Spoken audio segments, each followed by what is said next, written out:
What's going on, people? Thank you so much for listening to the MMA Podcast. We got a bunch to break down last weekend. We had UFC Fight Night. Damian Maia versus Ryan LaFleur. We're going to talk about that card. We're going to talk about TJ Dillashaw out of UFC 186, now headlined by Demetrius Johnson and Kyoji Horiguchi. We're also going to talk about this crazy Aldo versus McGregor media tour and the announcement of Ronda Rousey versus bitch Correia at UFC 190. What else is on the docket? Lombard fined and suspended for 1 year. We obviously had the huge news of Brock Lesnar announcing that he will not be returning to the UFC. All this on more on tonight's MMA Podcast.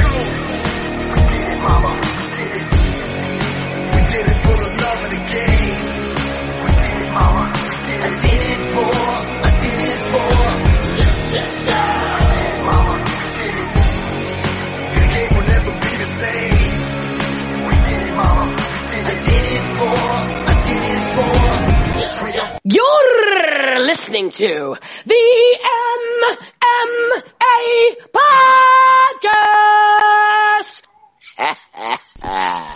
Hell yeah, Lenny Hart. It is the MMA Podcast. Thank you for tuning in. Thank you for giving us our support. And as always, we're stoked to do it. I'm not sure which edition of the podcast this is, 122, 123. I think it's 123, but it is March 25th. We got a lot to break down, and as always, at least of recently, we are joined by the man himself, the host of the Word on the Street podcast. It's Ramses. What's going on, man? How you doing, Jake, from the MMA Podcast? Once again, it's an honor for you to have me on the show. As always, I do just want to stress to people that what you're hearing is not my voice. It's not my will half the time. What I represent is deeper than that. What I represent is the Word on the Street. Check me out on Twitter, hashtags, Reddit, Gmail. I don't give a damn, people. I got the Word on the Street, and that's all that matters. I'm the only one brave enough to come on this show. Yao, where you at? My bastard son, Ross? Where you at? The Eagle? What's happening, man? You laying up for the roost? Or I don't even know if they do that. All right, thank you, Jake. Let's talk some MMA. Ross, Yao, the Eagle, all of them used to be regulars, but they started asking for money. They got greedy. They wanted more than I could give them. I had to trim the fat, and now it's only me and Ramses.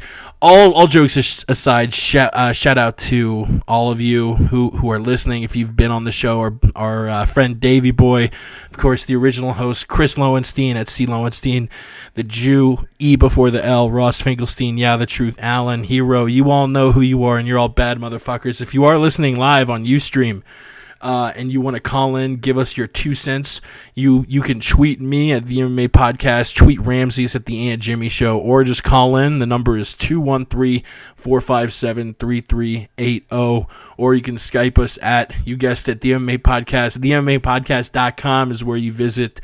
If you want to get a little bit of news, I will admit the site was dead for like 9 months, but I've been doing my best to keep it updated, keep it live, keep it going. And man, what is first? Let's lead off with this UFC Maia versus LaFleur card that had its moments, had its talking points. What all went down? There was an embarrassing stoppage, maybe the worst stoppage ever, as Drew Dober is getting out of a guillotine choke and getting himself into top position. The ref stops it, which you have to wonder, was the ref getting paid? Honestly, and this is me. I'm the guy who is saying, there aren't works, refs aren't getting paid. This stuff does not happen. But this was just so blatantly a bad call that it goes that it's hard to imagine that it was solely incompetence that played here. It was just, even a fan who's only seen a fight or two knows that shouldn't have been stopped. And of course, Brazil, one of the shitty. I mean, I might sound a little xenophobic when I come down on the Brazilian fans and the Brazilian athletic commissions and all that, but they, of course, like everyone expected, because they're, I don't know if they're more like the ref, more corrupt or incompetent, but of course they're not going to turn over something that should obviously be made a no contest. What else happened? We had Andre Feely lose to a very impressive flying triangle choke. Gilbert Burns, one of the hottest prospects in the UFC at lightweight, beating Alex Oliveira. Shayna Baszler. Man, what do you say about Shayna? Yeah, she used to be fucking awesome. The Queen of Spades, the Queen of Hearts, I forget what the fuck it is. But back when she was in like Strikeforce, all that, she was the shit. Back in Invicta, I think she was a champion around that time. I don't know if it was in Strikeforce or in Invicta, but the chick beat Alexis Davis in 2010, and Davis is a good women's bantamweight fighter. Since joining the UFC, though, she's 0-2. She's lost 4 of her last 5. She lost her first fight in the Tough House. I think it's time to let her go. We'll get to the whole bitch Correia versus Rousey fight in a little bit, because that fight is on her record. But Baszler just, she seems like a really nice person. I follow her on Twitter, and she's always positive and upbeat. But I don't think she has the skill set it takes to be in the big leagues in the UFC. And then going up to the main card, Eric Silva beating Josh Koscheck, which I knew was probably going to happen, but Koscheck had crazy odds. I think it was like plus 450, so I bet $20 on him and lost it. And Maya versus Flair. Let's actually save that to be its own topic, but that was a perplexing fight for a lot of reasons. What did you make of all the fights sans the main event on this UFC Fight Night 62 card in Rio de Janeiro? Well, I do just want to say briefly overall about the card that it's not like it was a disappointment, because I wasn't expecting too much going into it. But I'm not gonna lie, last 3 fights, I was telling Jake before we went live here, I did go to sleep. I fell asleep, man. I didn't even see him until the next day. All right, the next day. But that's not to say that there weren't a couple good moments in it. Of course, the referee controversy. I believe the ref's name is Hardy or something like that. Yeah, that was very embarrassing for the organization. For Brazil, for referees in general. It sometimes happens in, WWE type wrestling, professional wrestling. The ref fucks up the spot. The ref gets it wrong. And this was classic. This guy, man, holy shit. It was like a joke to this guy. He just knew, oh shit, I gotta somehow get from A to Z. And he went straight to Z, you know what I'm saying? And what's weird is hopefully everybody has listened to the newest episode of You're Welcome, Chael Sonnen's podcast, podcast1.com, by the way. The episode that just dropped yesterday with Luke Barnett and some dude, his name escapes me. Chael actually mentioned, he told the story, even though it was recorded before this card, actually. He was talking about how at an amateur MMA fight, the promotion rigged it with the referee on an MMA fight that had his name attached to it. But the promotion rigged it, and the referee, even though the dude got his ass beat and was knocked out, TKO'd, getting pounded, the referee was like, oh, shit, but they gave me the script that He stands the guy up that just got knocked out and raises his hand just cuz that was the script, and that's exactly what this guy in Brazil did. Your instincts are correct. You have to listen to them, Jake. This thing it was a work. I'm not saying the UFC worked it even, but this ref, man, come on. And there's no excuse other than some sort of mental handicap or retardation, or it was a work. That's it. Bottom line. And the rest of the card, like I said, I missed the last 3 fights. I'll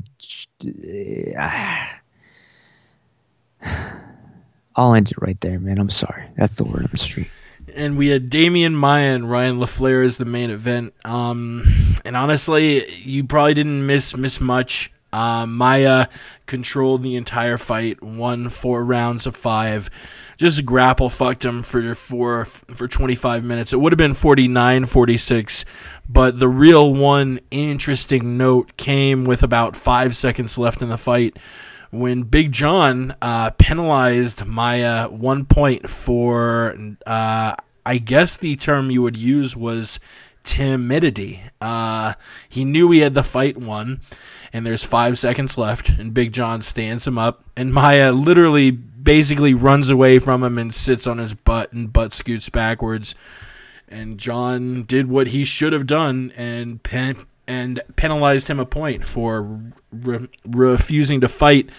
I can see it both ways. I've heard folks say it was a smart move, which, yeah, I guess it is technically smart, because Ryan's just going to be trying to throw the home run punch to end the fight, because that's the only chance he had of winning. At the same time, yeah, it is smart. It's also pussy as fuck.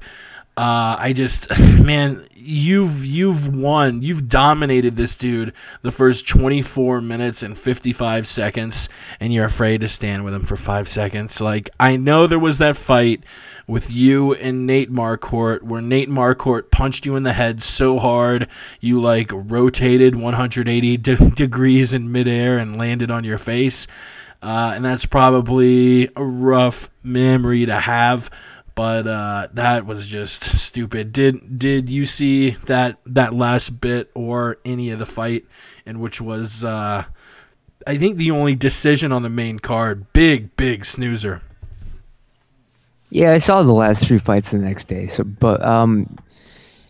Yeah, I gotta say though, if you haven't won, it's like the ending of the movie Casino, where all the bosses are sitting around deciding who to whack, who they're going to kill, who to let live, who's going to talk, who's going to be a rat, and who's solid. And then one of them, they're iffy on it. But one of the old bosses just goes, why take the chance? And that's a good fight strategy when you already have it locked up. If you don't, you go for broke, of course. But I'll never blame anybody for continuing to keep the deal sealed. You know what I'm saying? Very important in street fights, I've learned, man, because you never know. A lot can happen in those 5 seconds. That's enough time for somebody to grab their gun, and that's the word on the street. That is the word. And we'll keep it moving. That probably was the quickest fight card breakdown we've done.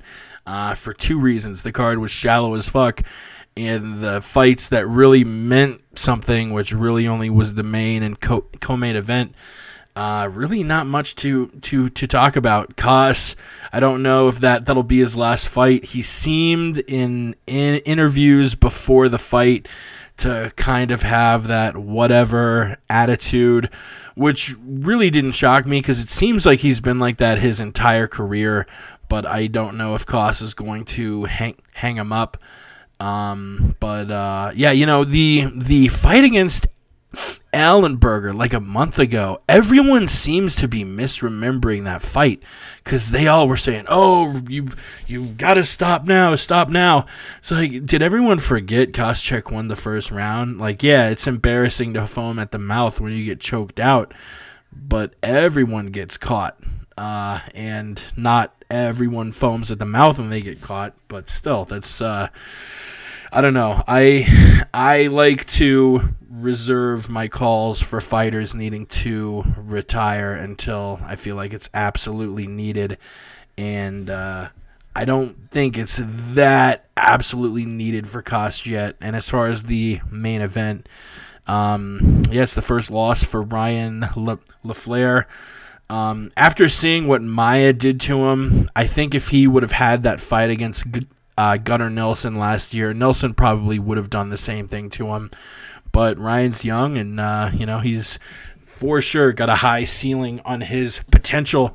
UFC Fight Night Mendez versus Lamas won't be this weekend, but the following weekend, April 4th. I think it's going to be that afternoon. It's weird. It's a Saturday instead of a Saturday night card. It's a Saturday mid-afternoon, late morning card. I guess the main card starts for you at 10 a.m. if you're on the West Coast. Starts at 1 p.m. if you're on the East.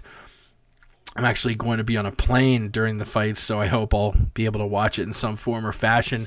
But yeah, we'll be doing that UFC card next week. Where are you going, man? Going to Chicago. I haven't been back since I lived there in 2012, back in the early formative years of the MMA podcast.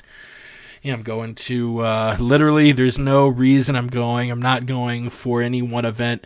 I'm going. It's actually a funny story.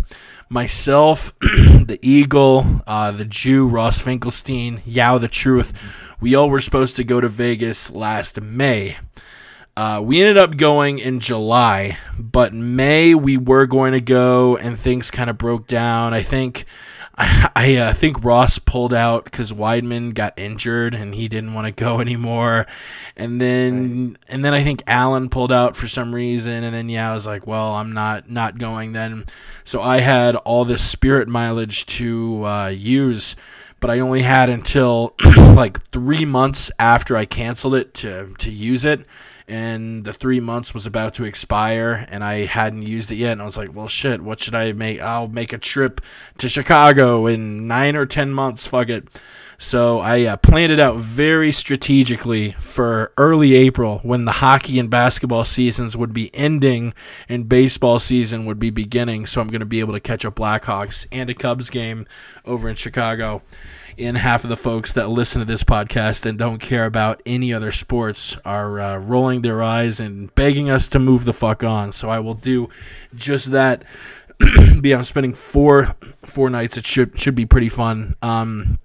But that card, April 4th, two interesting lightweight fights: Michael Chiesa versus Mitch Clark, and Jorge Masvidal versus Al Iaquinta, and of course the featherweight match between number 1 ranked Chad Mendes, and I think number 4 Ricardo Lamas. All should be fun cards. But that does it for the fight card breakdown. So you know what time it is, people. Let's get to the news.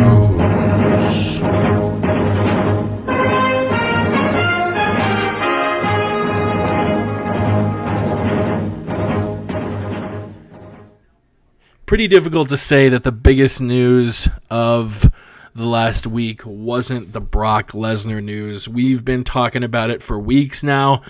I thought it was a joke when people started talking about it months ago, like Brock might come back, Brock might be done with the WWE. It is official now. He was given an ungodly offer from Vince McMahon, an offer he could not turn down, and he has officially retired from mixed martial arts. Had a few pretty interesting clips. I'm gonna play one now. This is him speaking with I believe it was Michelle Beadle, but him briefly talking about is great, and but the lifestyle. For me to get back in the octagon, and for the last 2.5 months, I've been training. To get back into the octagon, and felt physically great, but something lacked mentally, and that's not good.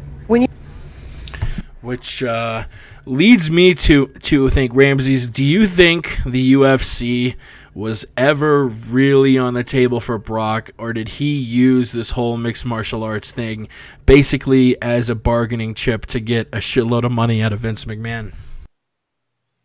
I don't think that Brock is lying at all. It's a little, to answer your question, it's a little bit of all of the above, man.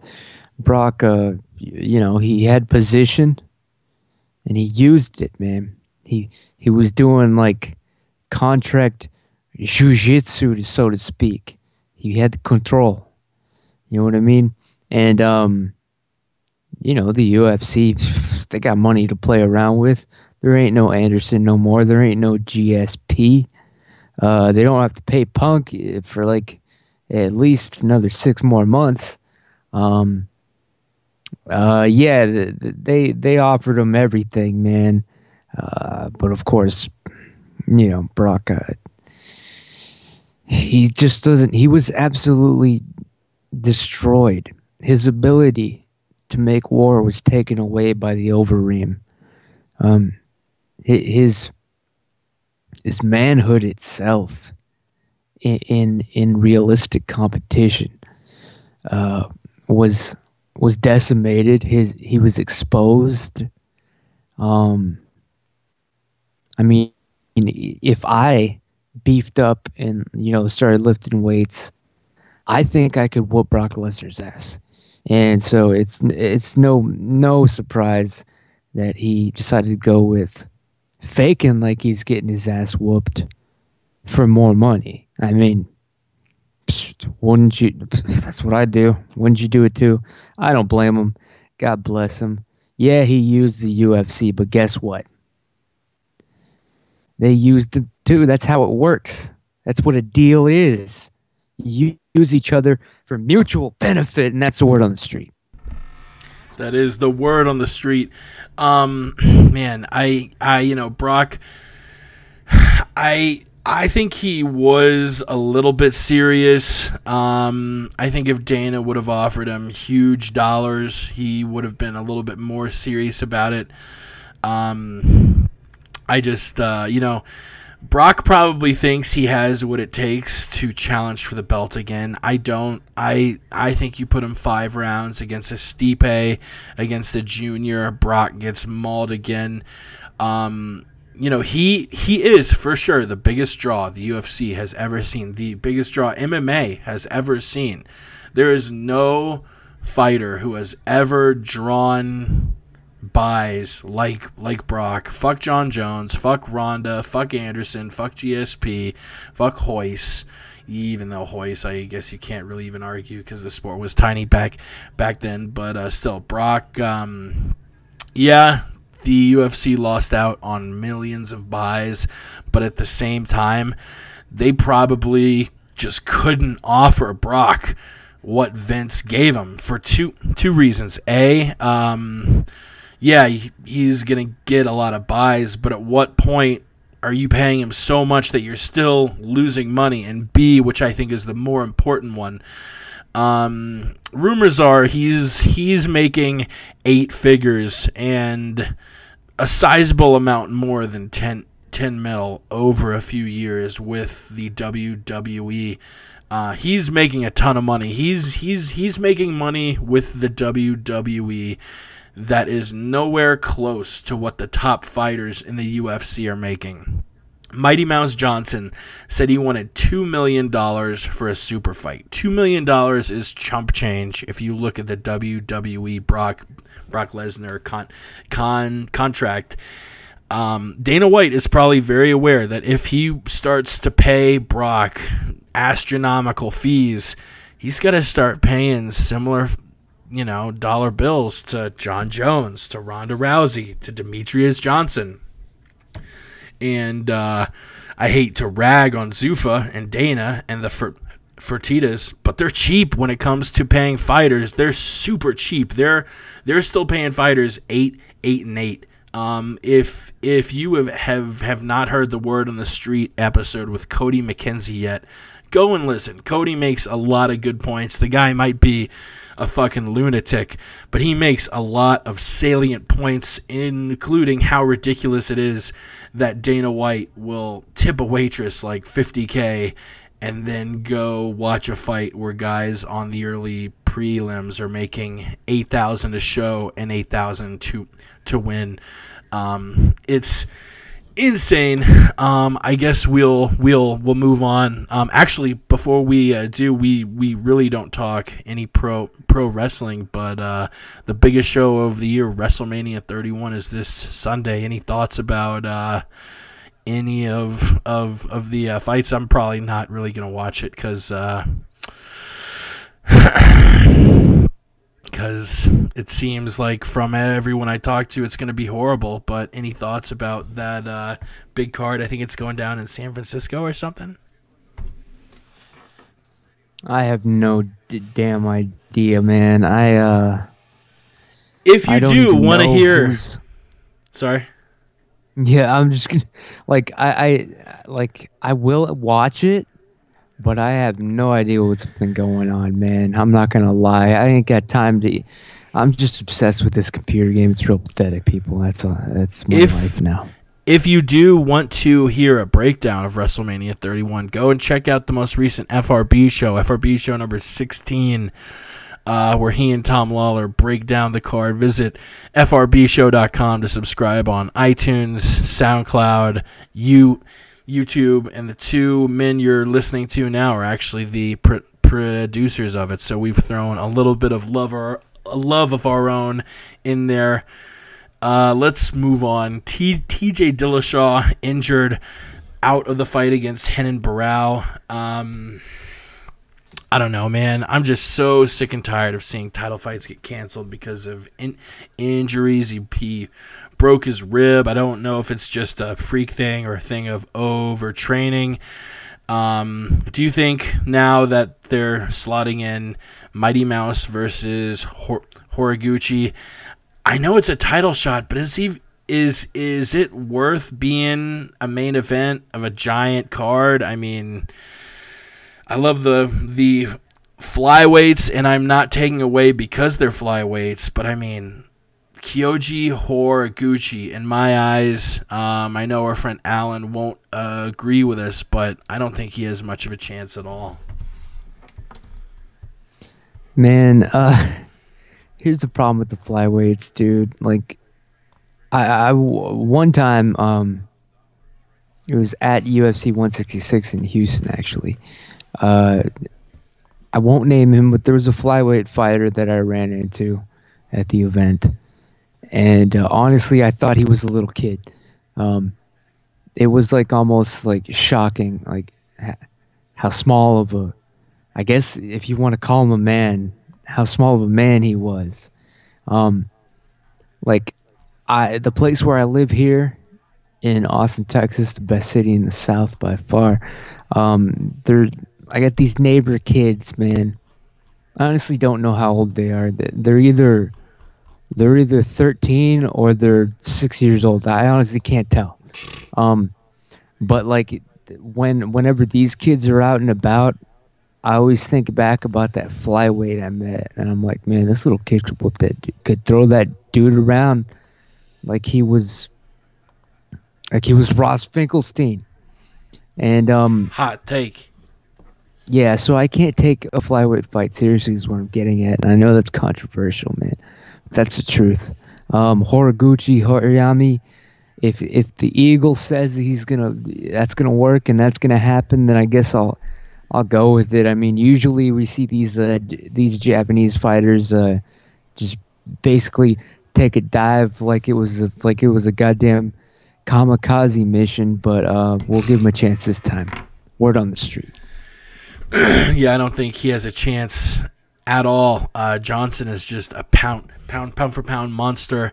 Another bit of MMA news: Hector Lombard, he failed that drug test, fined all of his win bonus, 33% of his show money, 1 year suspension, has to pass a drug test before returning. It really seems like they're starting to crack down on the gimmick hard. I mean, Lombard was a guy who everyone suspected to be juicing, and this is a heavy penalty. He loses all of his win bonus, loses 33% of his show bonus, so he's probably going to walk away with less than half of what he thought he was going to. And he can't fight for a year, and he has to pass a drug test before coming back. Is this too harsh, or do you like these harsh penalties for those who fail their drug tests? I remain 100% steadfast since I've been on this show and on any other. I think the juice should be loose. I don't think it should be illegal at all as far as competition goes. I think the drug testing thing should just go out the window. How many times are you going to, if you're the UFC, how many times are you going to shoot yourself in the foot and take out your best athletes and your biggest money draws just to make yourself seem like a legitimate sport when it's obviously, and this is me talking, it's obviously sports entertainment. I mean, I'm not saying it's scripted, but you know that they do everything they can to set up favorable matches and outcomes. So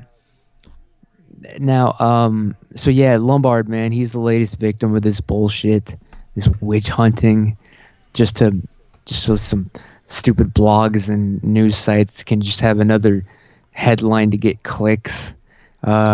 It's ridiculous. It's embarrassing. I feel bad for Hector Lombard. Do you think he knows what the fuck he's being handed? Do you honestly think he knows? He barely speaks English. Well, actually, he speaks pretty good I think it's English, silly to say he doesn't know he's juicing. I mean, the guy, I'm sure, is well aware of what he's doing. He knows he's taking shit to make him huge and whatnot, and it's being given to him by a doctor. But do you think the fucking Hector Lombard is going home at night and firing up the laptop and Googling the shit, like doing research? I don't think you need to do a Google search to know like what you're being injected with. I mean, these are elite athletes. You would think he goes in thinking, oh yeah, I'm probably getting like a vitamin B shot or something. No, the guy, I couldn't disagree with you more on literally everything you just said. He's obviously well aware of what he's taking, and you know what? I can see your argument for let him juice in baseball, maybe in other sports where the objective isn't to put the other person out. But when you're putting the other person out, these steroids are just going to get crazier and crazier and crazier. You know, guys who took steroids 10 years ago don't look like the guys who take it now. Lombard at, I think, 36, 37. Like, look at his build. That is fucking freakish. And they're going to keep getting better, and they're probably going to keep making you stronger and stronger. Eventually, it could get to the point where you have guys not just getting knocked out. You have guys getting long-term, permanent brain injury. Pardon me. That's 10 times as bad as they're getting now. Yeah, being punched in the fucking face. You're going to have brain trauma, and that's unavoidable. There is no way to get around brain and head injury in this sport, but there is a way to lower it a bunch. There is a way to say, hey, you can't do steroids. If you're going to punch someone in the fucking face, you have to be punching with a human amount of force, not an inhuman scientific TRT, VTOR, TRT, Lombard amount of juice. Now you're engaging in speculation. There's never. How? I mean, it's not. Well, there has not been any like actual like realistic comprehensive study done on the effects of testosterone. It's not speculation. And its effect on like knockouts and this and that statistics. It is absolutely. There is zero speculation saying that taking steroids makes you punch way harder. Being able to punch way harder is going to damage the other person way more. That is not speculation. That is direct causation. I'm just saying the documentation isn't there. I haven't seen it. I mean, you know what I mean? Like far as like it is as far as in MMA, steroids like being able to make you punch harder is definitely documented. It makes you stronger. What do you think fighters are taking it for? To be shittier? To punch them weaker? No, it is a fact that if you take steroids, it is an absolute fact. If you take steroids, you're gonna hurt your opponent more than if you're not taking steroids. That is what I'm saying not speculation. What I'm saying is there's no way to do an accurate assessment of how successful that's been in the UFC. Do you get what I'm saying? What is there to assess? If you're on roids, you're going to hurt your opponent more, period. That's the first thing. You would have to know who was on it. And then you'd have to be like, all right, how many people were on it? And then how many of those people knocked out somebody else in the UFC? You'd have to compile that. That's never been done is what I'm saying. And what I was saying about Hector was, he of course he knows he's on something, but what I'm getting at is that it's Hector. I mean, this guy, it's the equivalent of putting a bear on trial. So he's too stupid to know he's on steroids? It's like putting a bear on trial for doing bear shit, man. You know what I'm saying? It's preposterous. It is. He's just like, it's good. What it's good, what it's you are good. saying is absolutely preposterous, and I can't even fathom what you're talking about. I don't know why this guy is hating on him, people, but free Hector Lombard. Hashtag that.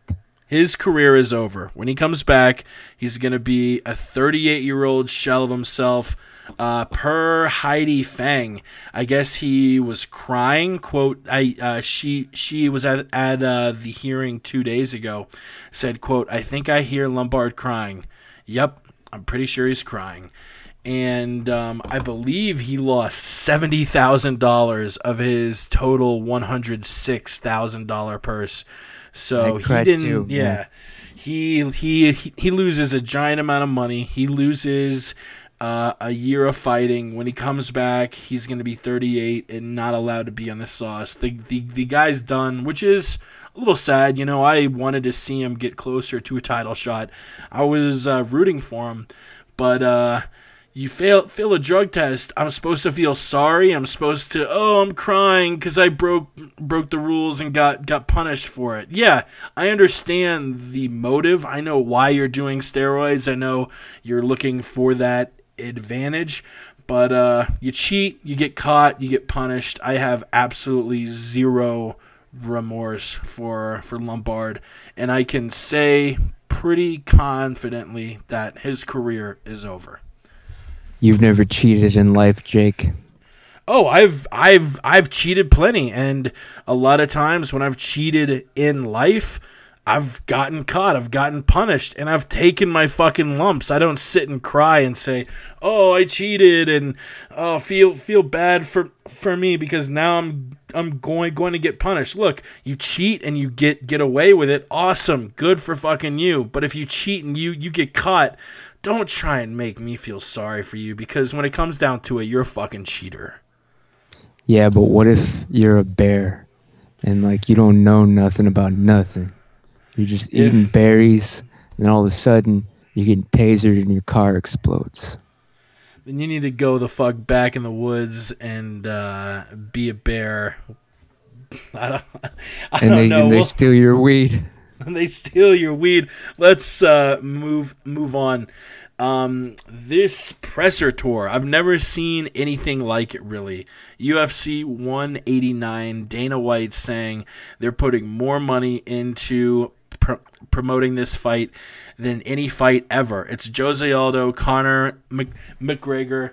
They're actually doing an embedded vlog series, which usually they reserve for the big UFC pay-per-view fights.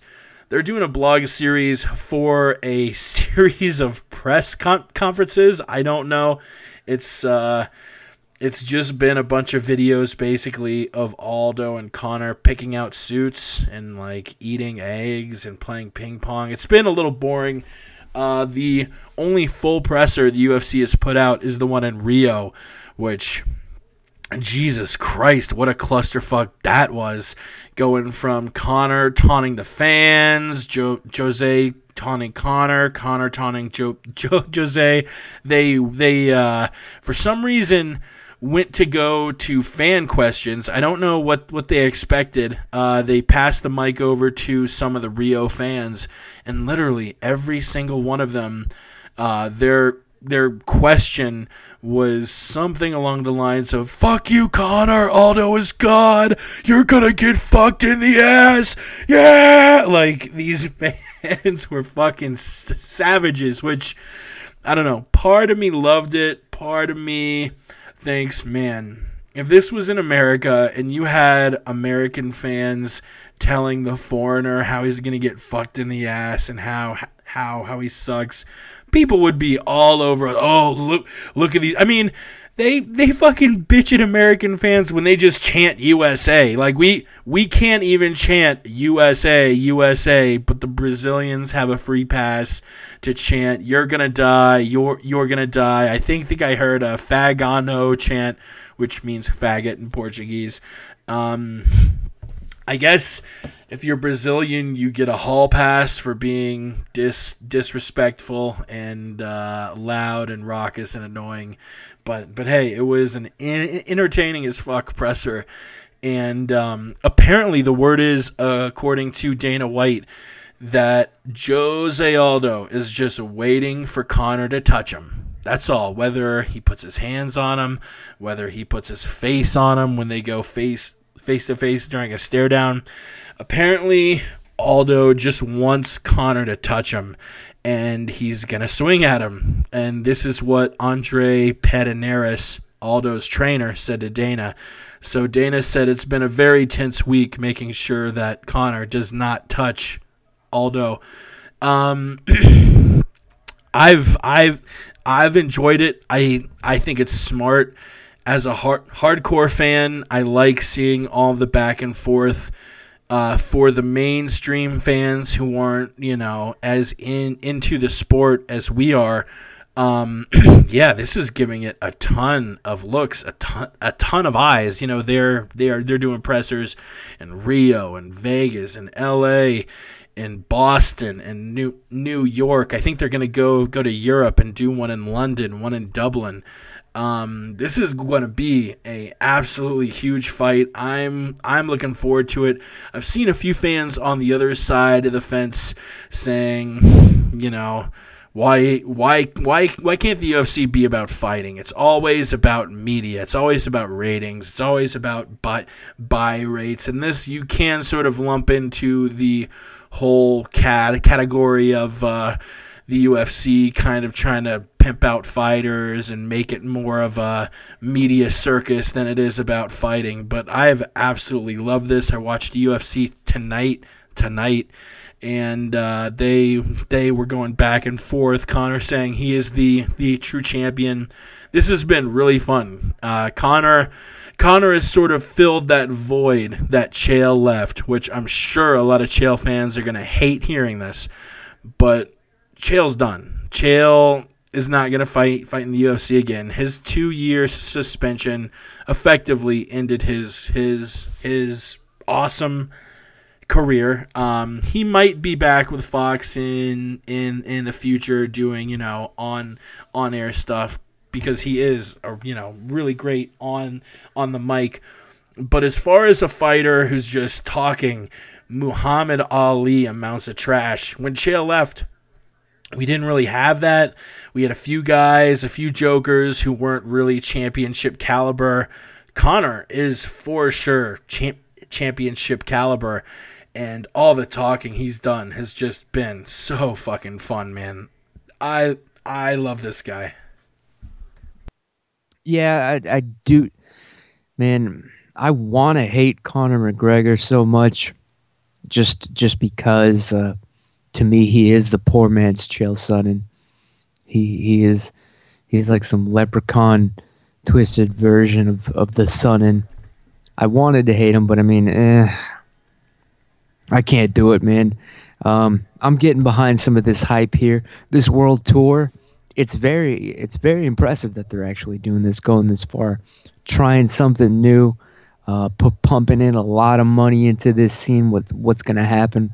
It's country versus country. None of them are the USA, though, which is interesting. But, we all know everybody here in the USA is going for Conor. Everybody's done with Jose Aldo. He made the mistake of never learning English, so it's time to get rid of him. I do believe that this will be worked because, honestly, you get Conor to take the belt. It's great. And then, of course, you set up the rematch. And that's my prediction, of course. But yeah, Jose Aldo wants to take a pop shot at this kid if he touches him. In the meantime, might as well. It's bad enough that he's got to drop the belt to him. He has to. That's the way this is all pointed. That's the way it's all going. You think it's gonna end with Conor McGregor losing and then starting back square one again? Are we really gonna put up with him going the full circuit, talking the same mess again? Nah, this is a one-time deal. He needs to win this fight, get that belt, and then milk it for all it's worth with that rematch. Seal the deal. Cement the UFC's flagpole in Ireland for future events, paydays, pay-per-views. Conor McGregor can speak English, and he speaks it 100,000 times better than Jose Aldo ever will. Yeah. And he hypes fights 100,000 times better than Jose Aldo ever will by default. So yeah, if you're Dana White and Lorenzo, what would you do, man? You're gonna make sure your kid wins, and you keep that. You're not gonna.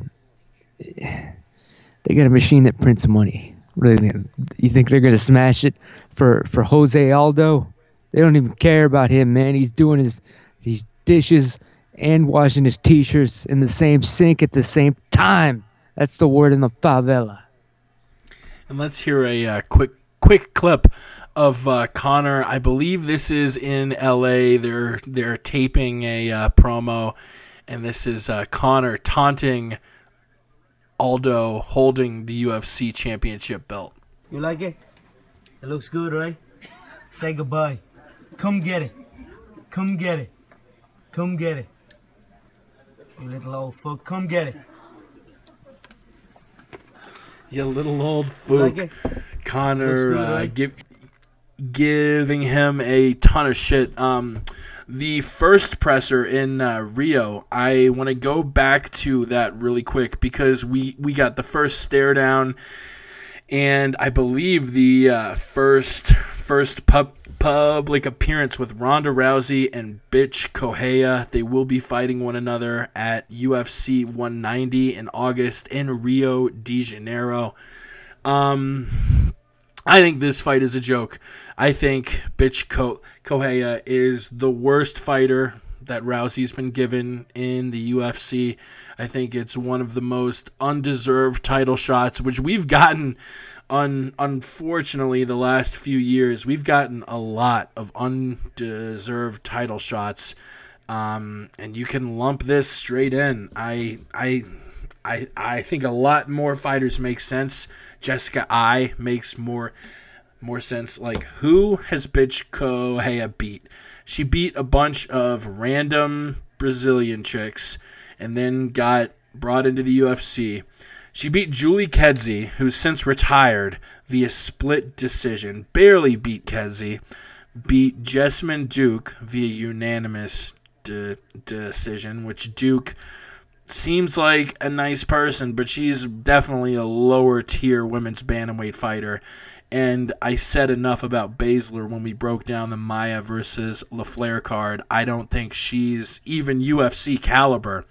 Like, she beat a Shayna Baszler, who probably shouldn't even be in the UFC, and she gets a title shot. Ronda Rousey is, man, this is going to be ugly. This is going to be extremely fucking ugly, and I would be shocked if it went past 30 seconds, honestly. Like, Ronda is going to tear her apart. Yeah, bitch can seems like she's a heavy hitter for her weight class.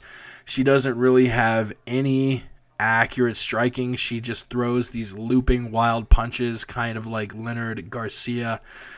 She has no ground game. All of her fights are either decisions or second round TKOs against bums. I don't know. I know why they made it, because, it's rankings. They want women's. I think this is the first time a Brazilian woman has fought for the belt.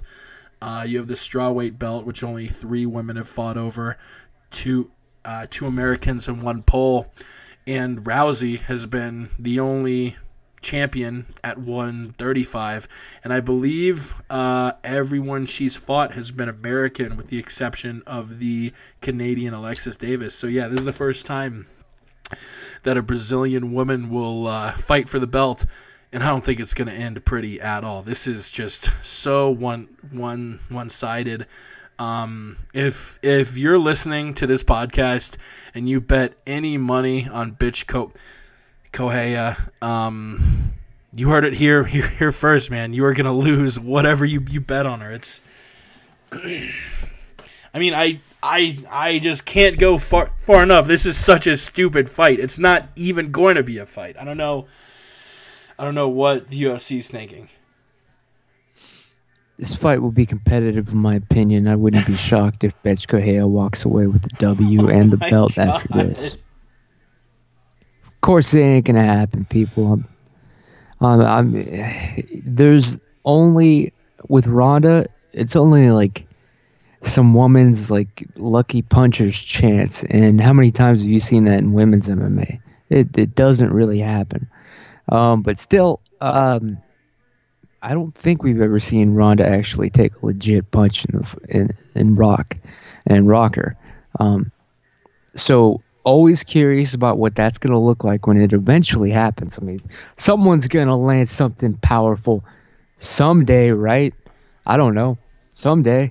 But will it be Betch? Probably not. And yeah, the only reason this fight is happening is because for the ratings. Right, and like Schiavello. And because she took out two or friends. 3. Yeah, two of the horsewomen. That's the only reason this fight's happening. I agree. Jessica I was more deserving, but fuck it, man. Let's give our girl Jessica a little bit more time to train. She needs to work on like the delivery, man. Like that last part of the delivery, the landing. Like when you're a gymnast and you do the flip, it's all about sticking the landing. She's not sticking the hits, the punches. That's how you beat Ronda. You punch her in the damn face. But nobody seems to be able to do that. I don't think Betch is gonna do it. But you know, I don't know. Bet $1 on her, I guess. It'll turn into what, 20? It'll probably $1. I'm assuming the odds will be over plus 1,000 for Bitch, so somewhere between $10 and $20. Yeah, if you feel like, honestly, if you want to throw away $1, just rip it up and flush it down the toilet, because that'll probably be more entertaining than just watching it disappear on Bovada. It's better odds than playing the fucking power lotto. Ooh, no. Put a piece of poo on it. Tie it to a string and do the old poo dollar trick. You heard it here first. Do not bet $1 on Bitch. Do the old poo dollar. All right. Yep. Word. Literally eat shit. Let's see some news on Chris Cyborg staying with women's bantamweight. It was speculated on a few weeks ago that the UFC had signed her. It doesn't mean she'll fight for the UFC. Kind of confusing. She's got to make 135 before the UFC gives her that fight. But apparently, she has signed with the UFC.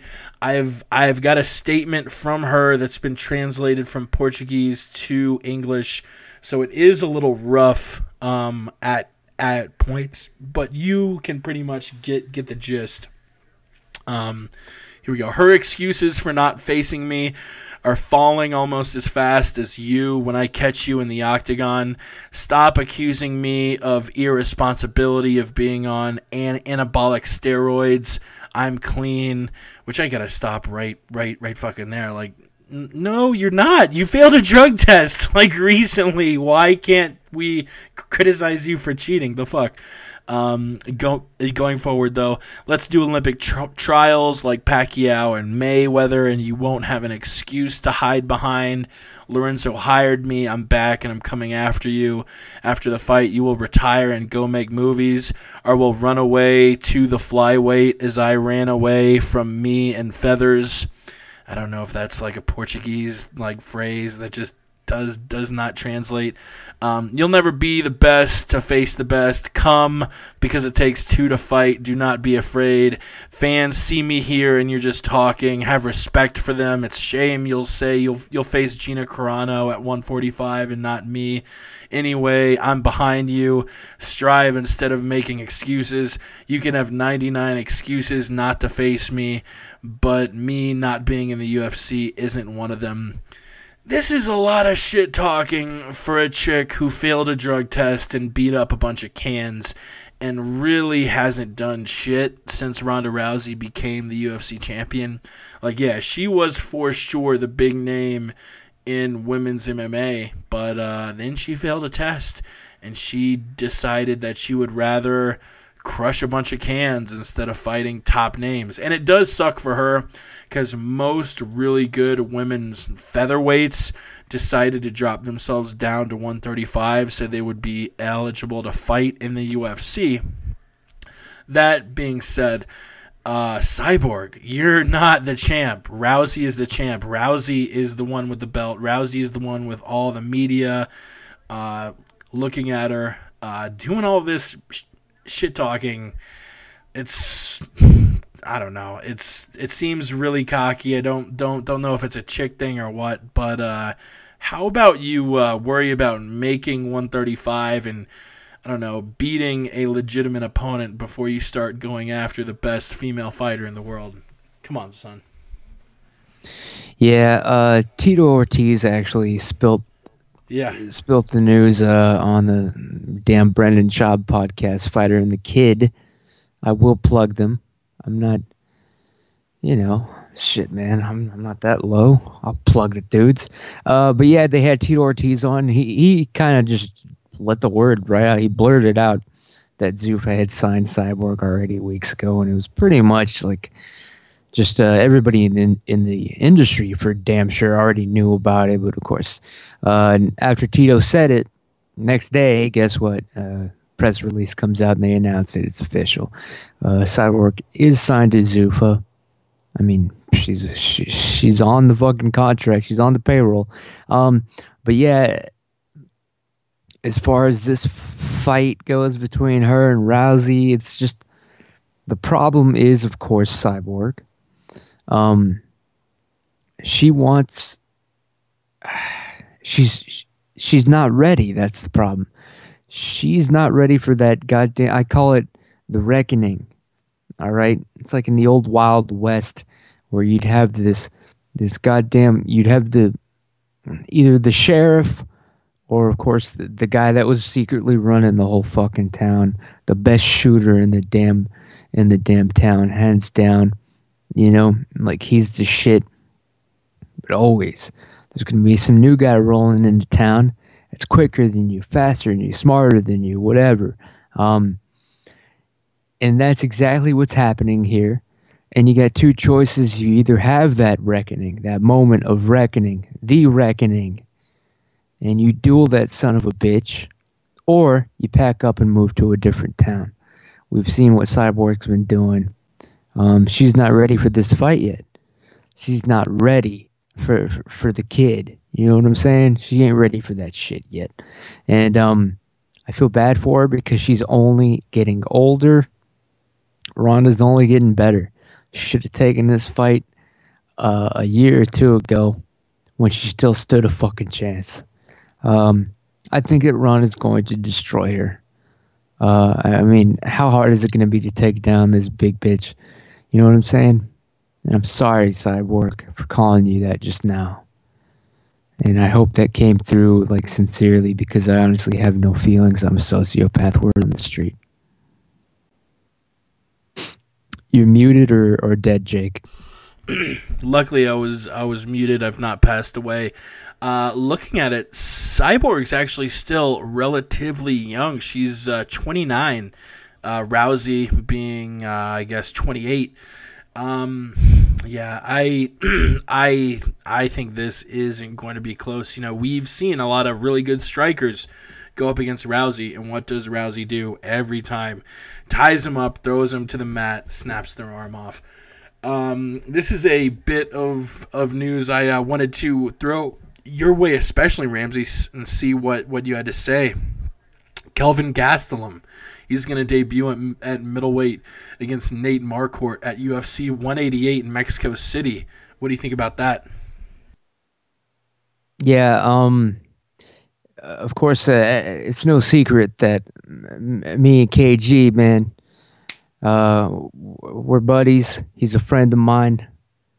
Nothing but respect. In my opinion, you know, that fight with Tyron Woodley was a draw, in my opinion, all things considered.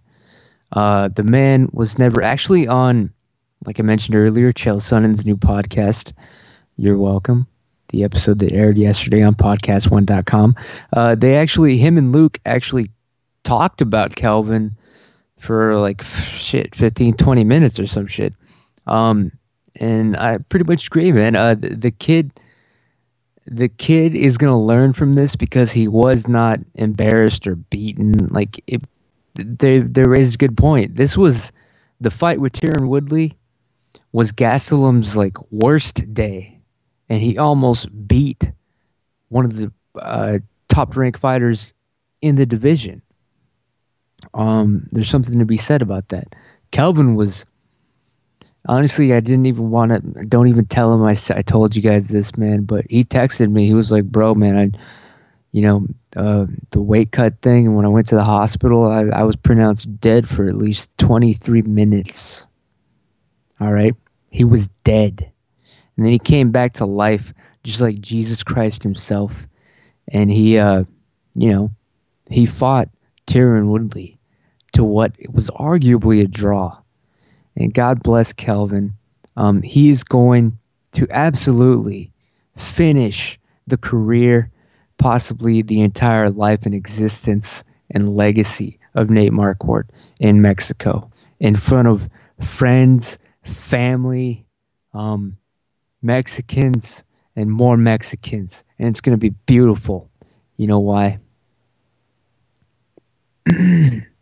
Why's he that? knows why, man. Because me and Kelvin are there's something to be said with all my hate on, the Brazilians, the Canadians, the Irish pride and whatnot. There is something to be said about your heritage and your blood screaming, boiling, saying, yeah, man, it's time for another Alamo. Sometimes you get confused, you know what I'm saying? And that's all I want to say. Word on the street. Shout out to Kelvin. Shout out to our boy Kelvin Gastelum, and shout out to our friend Eddie Bravo. He's part of Smoke Serpent, the band that does our intro song for all 120 He knows episodes. what I'm talking about. Eddie Bravo. Eddie brought the Eddie Bravo Invitational. The third one was this past weekend. Man, I like this way more than Metamoris, man. This is how it works if you're not really familiar with how everything's been going down.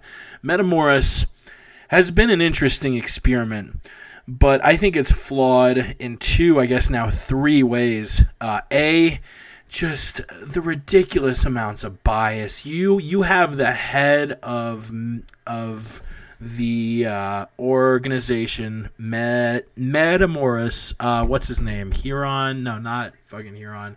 Wow, I'm fucking blanking on dude's name. Yeah, the guy who runs it, Horian Gracie. Oh no. Halleck's him. You had Bravo versus Gracie. I think it was Metamoris 3 or 4. Bravo, obviously, yeah, it was a draw. Bravo just beat him pillar to post, was making him go for all sorts of crazy defenses, this and that.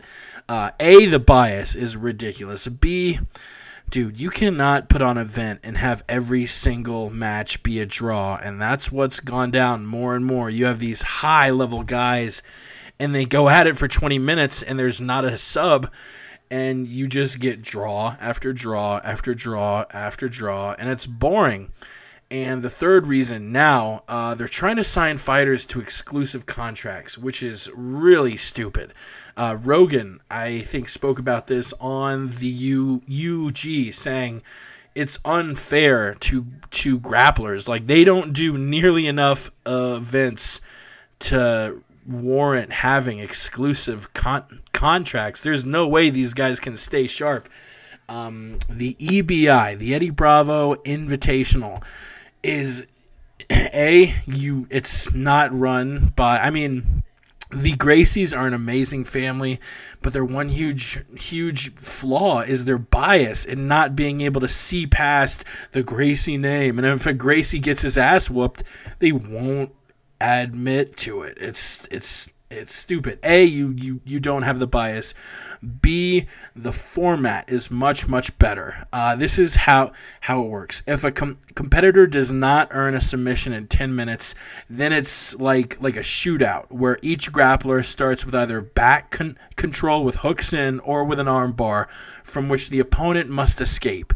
If there's no tap, they switch positions and keep the shootout going until one achieves an unanswered sub.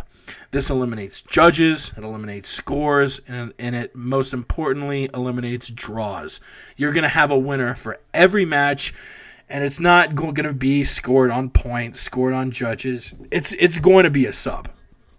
And just the whole format is awesome. You don't have these overstaged walkouts and music and all this and announcements.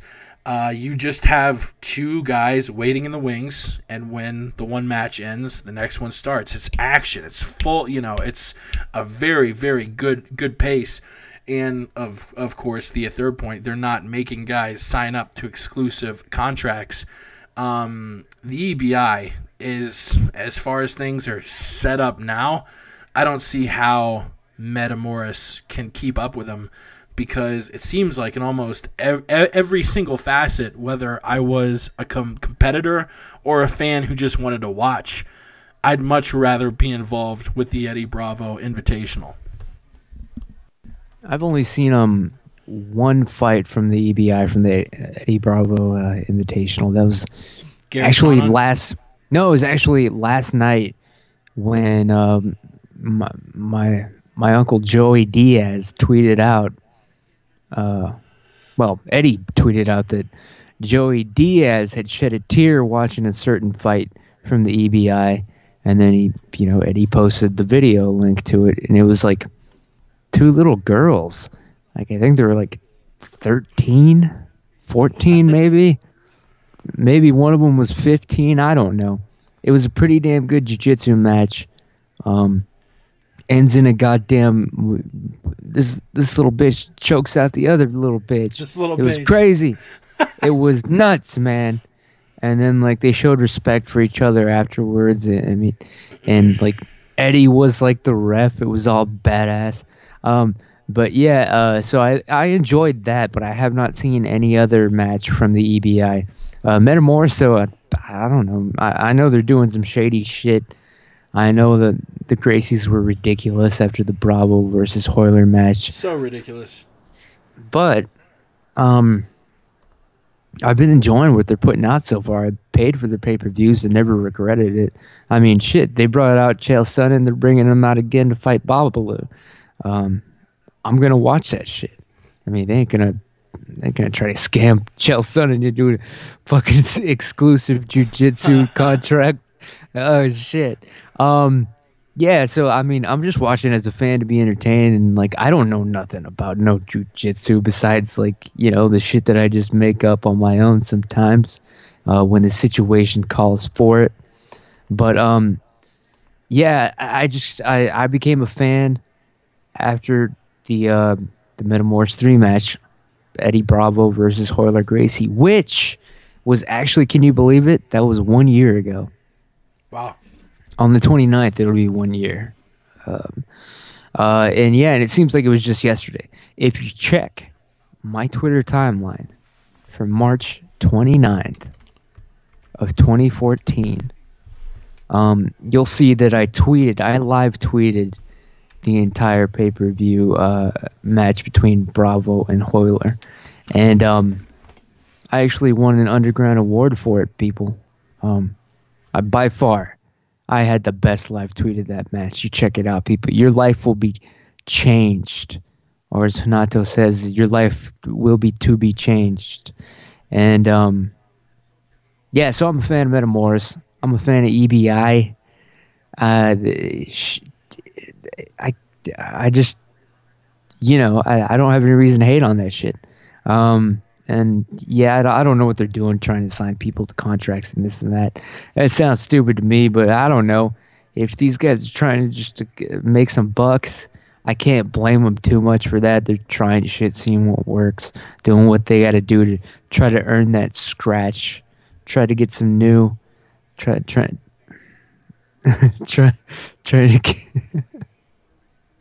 All right, word on the street. Word on the street. I don't know what was going down toward the end there. If I was going to speculate on what they were seeking as far as women win sexual, it was going nowhere. I was done. Yo, let's break down this weekend's cards and get the fuck out of here. At least break down the main events of both of them. Bellator 135, it's going to be in Thackerville, Oklahoma at the WinStar World Casino and Resort this Friday. Really, the only fight we need to break down is Joe Warren versus Marcos Galvão, the Brazilian. Warren, dude, when Warren lost to Pat Curran, I was positive that dude's career was fucking over. He just was absolutely destroyed, and this is back March 2012. He hasn't lost since. He's 5-0. Granted, he hasn't beaten a name as big as Marcos Galvão, but he did well against Dantas in his last fight, I think, where he was an underdog, and he will be favored against Galvão. Man, until he loses, I'm saying he's back on the right track. Yeah, he is a little bit older at 38, but I got Joe Warren all day in this one. Who do you got? Dude, man, I know I even watched that Joe Warren fight where it was on Bellator a couple months ago. It was some kind of like heavy war. Was it for a championship? I don't even fucking know. I know I watched it, but I'll be damned if I could pick him out of the lineup. I think, yeah. Yeah, I don't remember it, except I know that like he's a tough motherfucker. I know Joe Warren is a tough motherfucker. That's all my brain retained. If he were in front of me right now, I would just bump fists and be like, "Hey man, what's up, man? Who are you?" And he's fighting what? Or who did he fight? Dantas? That's the guy that helped Sansa Stark escape in Game of Thrones. That's all I know about that. I don't know who he's fighting coming up on this card. I've never heard of Galvão except for the jiu-jitsu guy. This ain't the same guy, I'm assuming. I don't watch Bellator unless it involves like Tito or Rampage or like if it's something that sounds like it's gonna be like maybe like a goof to watch, I'll put on Bellator and like because it's like whatever. If you strike out, like at least Cops is gonna be on next. And like you're never gonna go to bed like not getting some kind of mindless entertainment out of your TV, I guess. But I don't have any opinion, man. It's Bellator, man. They paid for Tito Ortiz's acting lessons. That's a true story. Word on the street. Shit, there's really no other fights on Bellator I want to break down. So let's hop over to the World Series of Fighting, WSOF 19 in Phoenix at the Comerica Theater. I want to talk about the co-main first. Thiago Silva. He is back to fight Matt Hamill. Thiago Silva hasn't fought since October 2013, where he fought Matt Hamill back in the UFC.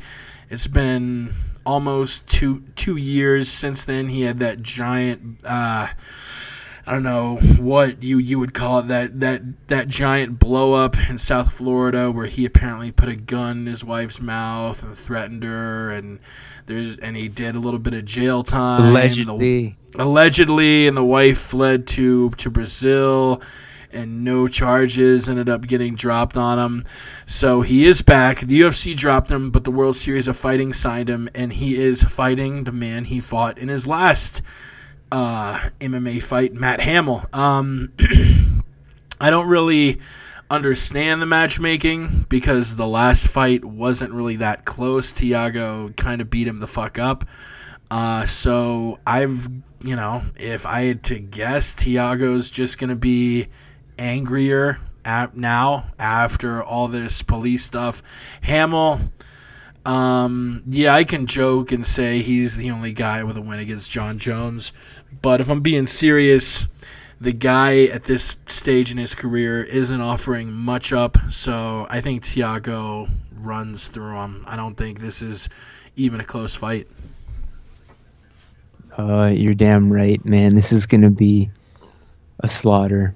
It is going to be when they feed the goat to the T-Rex in Jurassic Park. It's exactly what it's going to be like, people. And I am going to watch it. I'm going to relish it. I'm going to even pour mustard all over it. You know what I'm saying? I'm going to take the risk. But yeah, Matt Hamill, I'm sorry. He's a dead man. But Thiago Silva, man, charges were... I don't know, were they dropped? They were dropped. Something like that. And his wife, now ex-wife, I guess, she fled the country. I mean, she read between the lines. You know what I'm saying, people? I mean, sometimes a guy like Thiago Silva, you have to be like, all right, well, my life will run. I got nothing left to lose. And so you just give your wife that look where she knows she better just leave the damn country. And there ain't going to be no court, no charges, no nothing. Because if you're going to go to jail for 1 year, you give her that look letting her know it might as well be 100. You know what I'm talking about? Every man's been dark. There.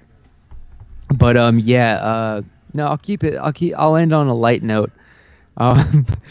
Jake, have you ever heard Stone Cold Steve Austin's impression of Matt Hamill? I don't think I have. What? Oh my God. Word on the street. Hot takes, people. Hot takes. The main event of World Series of Fighting 19, Justin Gaethje against Luis Palomino. Talk about one-sided fights. Gaethje is a hell of a champ, 13-0. I think he could come to the UFC and fuck up a lot of really highly ranked lightweights. I don't think Palomino has much of a chance here. I think Gaethje will cruise to another win, making it 14-0 for the Denver, Colorado resident fighting at a Grudge Training Center. What? Oh shit! I'm still on the Stone Cold impression. I'm sorry. What about the Colorado training session? Justin Gaethje training here at Grudge. He's gonna beat the shit out of Luis Baboon Palomino this Saturday, World Series of Fighting 19. Hey, if you say so, man. I've never even heard of these gentlemen. And honestly, you knew that deep down, Jake. That's right. You knew that. I did. I did. I shouldn't have even bothered passing it off. Sorry, folks, it wasn't the strongest ending, but it is the ending of the MMA Podcast 123. You can follow us on Twitter at the MMA Podcast, themmapodcast.com, all that fun shit. Where do we find you, Ramses? I am the Aunt Jimmy Show on Twitter. I do apologize to anybody that might have been offended. What?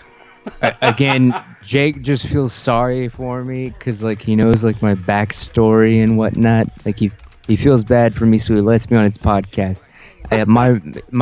My views do not in any way, shape, or form represent his.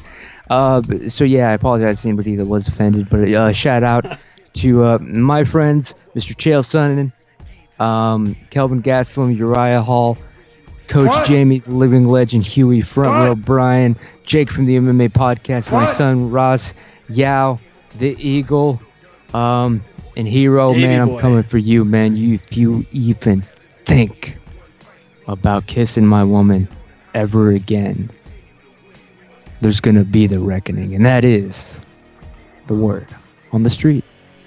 We'll see you next week, breaking down MMA news, breaking down the Mendez versus Lamas card.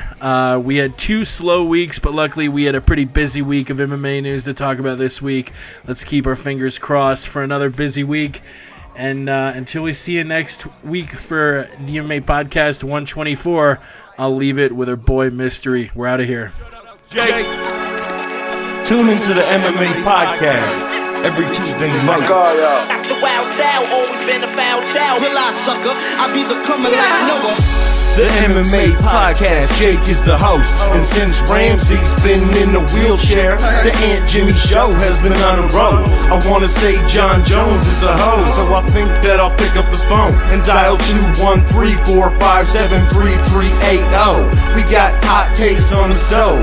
You get blood on your clothes if you're sitting in the front row. I throw on my gi and then I lace the hoops. I'll have Yao lying down cause he ain't the truth. And if Alan wasn't a cop, I'd mention you. And shout out to Ross Finkelstein the Jew. Cause according to you, you're an MMA guru. Approved Bisbing lost his hands, Count Dooku. If you're a fancy boy, you get a 2-minute slot. Mystery wants a title shot. So listen to the MMA Podcast. Throw a high kick, but I block that. Call me Diaz, screaming George, where you at? I want the strap. But you know that I'll never tap. So listen to the MMA Podcast. Throw a high kick, but I block that. Call me Diaz, screaming George, where you at? I want the strap. And you know that I won't tap. Mystery. The MMA Podcast. Most of us just live and breathe this fighting shit. Shut up, Jake. Shut up, Jake.